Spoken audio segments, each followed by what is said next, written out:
أعوذ بالله من الشيطان الرجيم بسم الله الرحمن الرحيم. Tidak percaya dan tidak kenal dengan Allah, hanya mereka yang tersisa. Nabi bersabda, satu atau dua generasi setelah itu barulah terjadi kiamat besar, kehancuran alam semesta setelah habisnya seluruh orang Islam serentak di muka bumi. Berarti kita sempat menyaksikan 1, 2, 3, 4, 5, 6, 7 tanda besar kiamat saja. Tanda besar kiamat yang ke-8, yang ke-9, dan ke-10 tidak ada satupun orang Islam atau umat Nabi Muhammad yang nanti akan menyaksikan kejadiannya. Maknanya kita tidak akan pernah menyaksikan kiamat besar, kehancuran alam semesta. Alhamdulillah. Alhamdulillah. Senang Bu? Senang? Iya, amin. Syaratnya kalau seandainya ketika Dajjal keluar, Bapak Ibu selamat mempertahankan iman. Kalau nggak selamat mempertahankan iman, berarti akan menyaksikan tanda besar kiamat yang ke-8, ke-9, dan ke-10. Tapi kaum muslimin yang kami muliakan. Nah, 10 tanda besar kiamat ini akhirnya yang kita saksikan hanya tanda besar kiamat yang ke-7, dan ini adalah finish pada umat Islam. Pertanyaan, startnya kapan? Startnya di sini.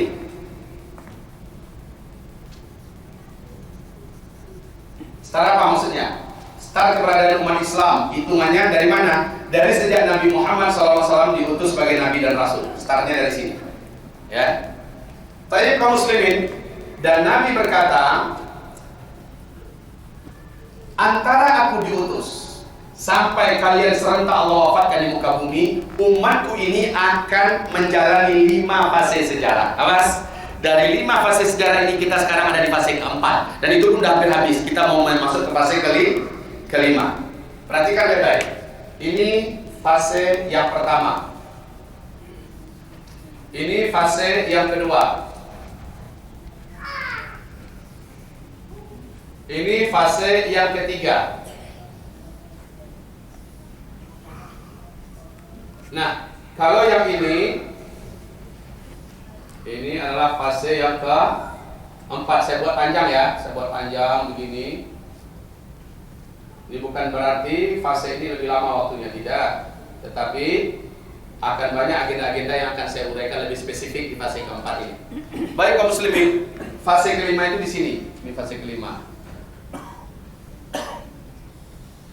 Nah, ini fase kelima. Ini fase keempat, ini fase ketiga, fase kedua, fase pertama. Hadisnya sahih, diceritakan oleh Imam Ahmad. Menurut Syekh Ahmad Syakir, hadis ini sahih. Tayyib. Apa kata Nabi? Pertama, kalian akan memasuki fase di mana yang memimpin kalian adalah masa Nabi, yaitu Nabi sendiri yang memimpin kita, yang memimpin umat Islam. Fase ini hanya berlangsung 23 tahun.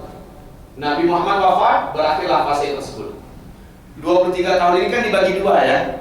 Dibagi dua. 13 tahun Nabi di Mekah, 10 tahun Nabi di Madinah. Ini hijrah. Ya. Dibagi dua. Lamanya 23 tahun. Setelah itu kata Nabi, kalian masuk pada fase kedua, yaitu umat Islam dipimpin oleh para khalifah-khalifah yang menggunakan konsep kenabian. Inilah Khulafaur Rasyidin. Fase ini berlangsung 30 tahun. 30 tahun. Gimana ceritanya 30 tahun? Siapa-siapa yang jadi khalifah di situ, Pak? Abu Bakar, terus Omar, terus Utsman, terus Ali. Sampai di situ. Kalau sampai situ, Pak, baru 29 tahun 6 bulan. Sementara Nabi mengatakan dalam hadisnya 30 tahun. Kemana 6 bulan lagi? Allahu Akbar. Subhanallah, betapa benar sekali kenabiannya Nabi Muhammad. Beliau memegang cucunya yang namanya Hasan.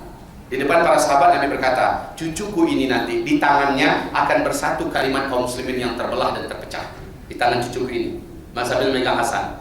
Ternyata setelah Ali bin Abi Thalib meninggal dunia, para ulama dan kaum muslimin sepakat membaiat Hasan bin Ali untuk menjadi khalifah berikutnya. Kondisi umat Islam ketika itu sedang terpecah besar. Terpecah dua. Blok sebelah timur pusatnya di Madinah Al-Munawwarah, blok sebelah barat pusatnya di Damaskus, Syria. yang dipimpin oleh Muawiyah bin Abi Sufyan. Sementara yang di Madinah dipimpin oleh Ali bin Abi Thalib. Ketika Ali terbunuh tepat 29 tahun 6 bulan, umat Islam membaiat Hasan bin Ali. Hanya dalam 6 bulan Hasan berpikir cerdas bagaimana cara bisa mempersatukan kembali umat. Maka dengan sangat gentle, dengan sangat bijaksana, beliau akhirnya mendapatkan kesepakatan kaum muslimin untuk menyatukan barisan umat Islam. Ketika itu kekhalifahan diserahkannya secara mulia dan terhormat kepada Muawiyah bin Abi Sufyan. Sejak hari itu pusat kekhalifahan Islam berpindah ke Syria, ke Damaskus, Syria. Pas 30 tahun. Allahu Akbar. Ini salah satu kenapa orang Syiah agak geram dengan Hasan, sehingga dipopulerkan oleh mereka hanya Husain saja. Husain, ya Husain, ya Husain. Kenapa Hasan enggak? Hasan dianggap sudah berkhianat. Taib kaum muslimin. Selesai. Nah, kalian akan masuk pada fase ketiga kata Nabi. Yang memimpin umat Islam adalah para khalifah-khalifah yang menggunakan sistem kerajaan. Nah, sejak Muawiyah naik, pusatnya di Damaskus. Sejak itu Muawiyah menggunakan sistem kerajaan. Gelar tak khalifah, tapi apabila sang khalifah meninggal, langsung penggantinya ahli warisnya. Ini udah sistem kerajaan enggak? Iya. Tapi kaum muslimin ini paling lama, ternyata 1227 tahun. Fase ini telah berakhir. Disepakati oleh para ahli sejarah, fase ini juga telah berakhir. Kapan? Ini fase diisi oleh 3 dinasti. Dinasti Bani Umayyah, dinasti Bani Abbasiyah, dan dinasti Bani Utsmaniyah. Fase ini telah berakhir runtuhnya khilafah Islamiyah Al-Utsmaniyah di Turki. Ya, pada tanggal 3 bulan Maret tahun 1924. Fase ketiga telah selesai. Umat Islam masuk pada fase di mana tidak lagi memimpin dunia, tidak lagi menggenggam dunia, tidak ada lagi khilafah Islamiyah. Ya, inilah fase yang paling berat. Nabi mengatakan inilah fase kediktatoran. Kediktatoran. Pada fase ini ibadah Allah yang akan dimuliakan, kondisi Islam di muka bumi habis-habisan diserang.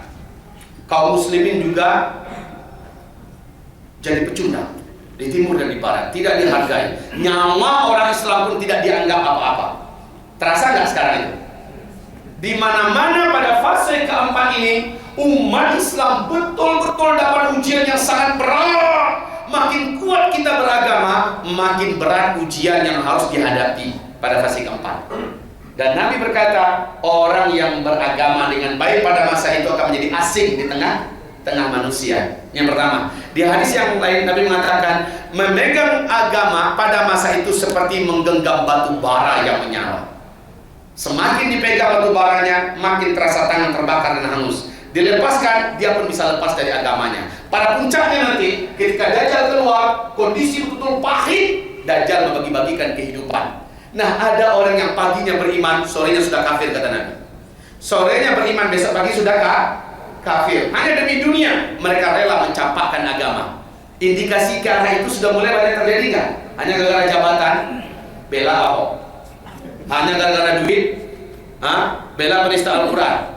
Hanya gara-gara pangkat, nggak apa-apa agama diinjak-injak, agama dipermainkan. Apalagi ketika Dajjal muncul, waduh ini udah luar biasa. Ketika Dajjal, paginya dia masih ada iman pada Allah. Dajjal keluar siang sampai ke kotanya. Dia gabung dengan Dajjal sujud. Menguaplah imannya hilang dan dia sudah kafir kepada Allah sore harinya. Ada sorenya beriman, malamnya Dajjal datang ke kotanya. Maka dia beriman pada Dajjal, besok paginya dia sudah kafir kepada Allah. Siapa yang beriman kepada Dajjal ketika itu kata Nabi, maka walaupun Dajjal sudah pergi dari kotanya, dia akan tetap kafir kepada Allah sampai dia mati. Bahaya. Nggak ada cerita mau tobat ke orang ini tidak. Nanti tolong baca hadis Nabi ya. Sayang sekali saya tidak bisa bawa buku ini, cukup saya hanya bisa bawa 1 kardus di atas dengan pesawat malam tadi. Kalau di Malaysia saya bisa kirimkan melalui ekspedisi, melalui kargo. Kalau ke Australia, ke Sydney, ke Melbourne bisa saya kirimkan hampir 1,5 ton, lebih 1,5 ton bisa saya kirimkan sehingga kaum muslimin sana bisa menikmatinya. Hadis-hadis, fakta-fakta, data-data, ayat-ayat tentang urutan akhir zaman ada di kitab ini.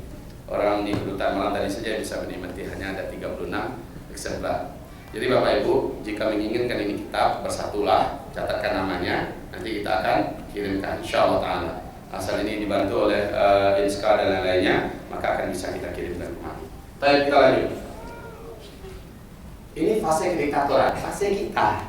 Umat Islam dianak-tirikan betul pada masa ini. Ciri khasnya orang-orang jujur, orang benar akan difitnah. Para ulama akan diintimidasi. Para ulama betul-betul akan dihabisi. Orang yang termulia pada hari ini akan banyak berurusan dengan orang-orang zalim yang berkuasa, kata Rasulullah Sallallahu Alaihi Wasallam. Dan fase ini tidak lama. Fase ini akan ditutup oleh 4 tanda besar kiamat: Dukhan, Dajjal, Isa, Ya'juj dan Ma'juj. Maknanya Bapak Ibu, apabila fase keempat ini sudah, maka eskalasi fitnah itu akan terus naik menanjak seperti ini. Terus naik. Puncaknya adalah Dajjal pas. Ini puncaknya. Pada fase ini Rasulullah bersabda, orang yang imannya tanggung-tanggung banyak yang berguguran, maksudnya murtad. Pada fase ini orang yang amannya tipis, dia tidak akan mampu bertahan. Bahkan banyak dari Nabi yang mengakhiri hidupnya dengan bunuh diri, menggantung diri, meloncatkan dirinya. Pada masa ini kita akan menyaksikan masa-masa terberat. Sebentar lagi akan merata serentak di muka bumi. Taib. Pada masa ini ciri khas masanya adalah masa bencana-bencana alam besar, masa kelaparan-kelaparan, masa teknologi tidak ada. Ini terjadi di fase kita. Masa akan banyak terjadinya gempa-gempa dahsyat dan tsunami-tsunami dahsyat di berbagai negeri di belahan bumi ini. Ya, pada fase ini akan terjadi kehancuran ekonomi dunia. Bapak Ibu, pada fase keempat ini. Pada fase ini nanti umatku akan kembali menggunakan emas dan perak sebagai mata uang mereka. Pada masa ini nanti kata Nabi, umatku akan mencampakkan dan membuang uang-uang kertas yang ada ketika itu, dan mereka kembali menggunakan dinar dan dirham. Hati-hati Pak, Bu. Ibu tahu, para pakar ekonomi dunia menyampaikan bahwa 2018 akan terjadi krisis moneter global terparah sepanjang umur dunia ini ada. Krisis moneter global. Seluruh mata uang kertas yang ada di muka bumi akan terjun bebas menjadi hampir-hampir tidak lagi bermakna, tidak lagi berharga. Tidak ada satupun muka bumi ini yang negaranya tidak akan ribut. Negara yang mempunyai daya tahan dan mampu bertahan adalah negara yang punya stok emas. Ini para pakar dan ahli-ahli ekonomi dunia menyampaikan, ya, bukan Zulkifli Oman Ali. Bapak Ibu tahu kenapa Amerika dan Cina, salah satu di antara 2 negara besar ini, gila-gilaan sekarang mengumpulkan emas? Ibu tahu? Apapun cara, pokoknya bisa mengumpulkan emas. Baik Amerika, baik Cina. Kalau Amerika sudah menggarap Libya, sudah menggarap emas yang ada di berbagai negeri di Timur Tengah. Dan sekarang sasaran mereka berikutnya adalah Irak, ya. Kalau Indonesia sudah digarapnya, betul tidak? Freeport kita.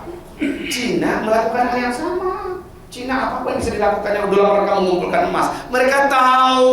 Allahu Akbar. Di dalam hadis Nabi mengkabarkan nanti kalian semua akan kembali kepada emas dan perak. Kalian akan mencampakkan uang-uang kertas kalian pada saat itu seperti daun-daun menguning yang berguguran dari batang pohonnya. Saat itu uang kertas kalian akan dipermainkan oleh anak-anak di pinggir jalan. Makanya saya menghimbau kepada Bapak Ibu yang sedang ada di sini, mumpung duitnya ada di tabungan, saya anjurkan tahun berapa Bu diperkirakan krisis moneter global?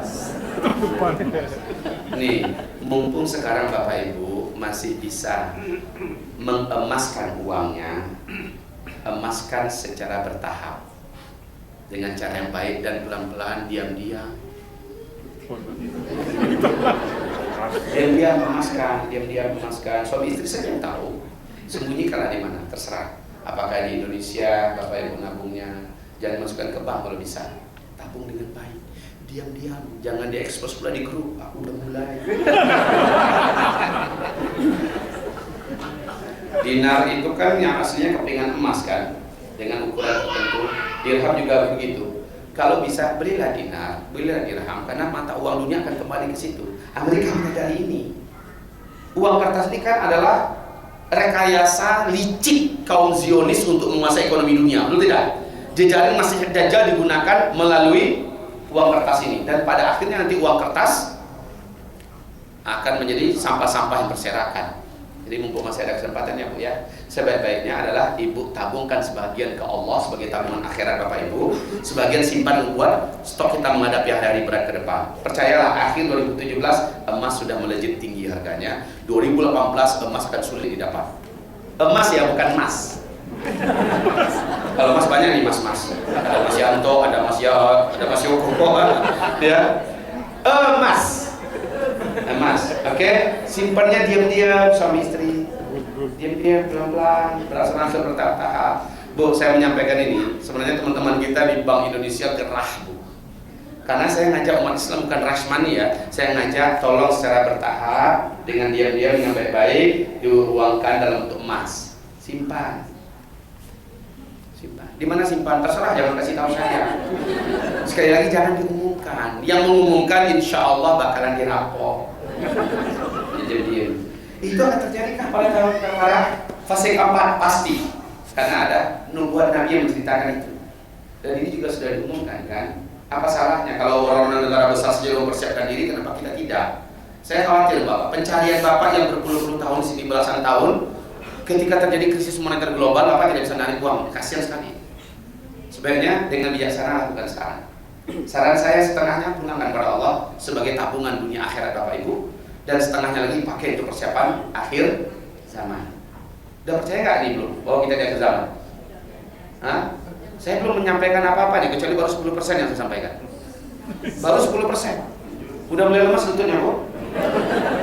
Makanya saya bilang ini pembahasannya tegangannya tinggi. Semoga tadi ada sahur ya.